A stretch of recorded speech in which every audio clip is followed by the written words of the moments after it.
ایک وقت تھا جب دنیا جہالت کے اندھیروں میں ڈوبی ہوئی تھی۔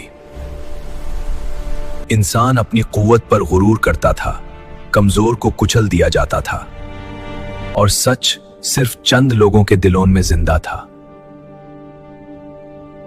پھر اللہ نے رحمت بن کر محمد صلی اللہ علیہ وسلم کو بھیجا۔ نہ وہ بادشاہ تھے نہ سلطان، مگر ان کے اخلاق نے بادشاہوں کے تاج ہلا دیے۔ مکہ کی گلیاں گواہ ہیں، جب پتھر برسے مگر زبان سے بد دعا نہیں، دعا نکلی۔ دشمن بھی حیران تھا، یہ کیسا انسان ہے جو ظلم کے بدلے رحمت دیتا ہے۔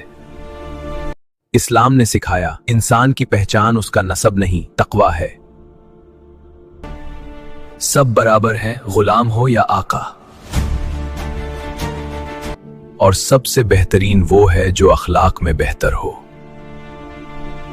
یہی اسلام تھا جو تلوار سے نہیں، کردار سے جیتا، جو مسجد سے نکل کر بازار تک انصاف لے آیا، اور جو صرف عبادت نہیں، زندگی کا نظام بن گیا۔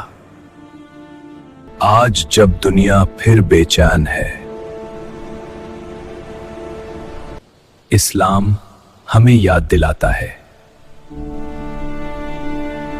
سکون باہر نہیں، اللہ سے ربط میں ہے۔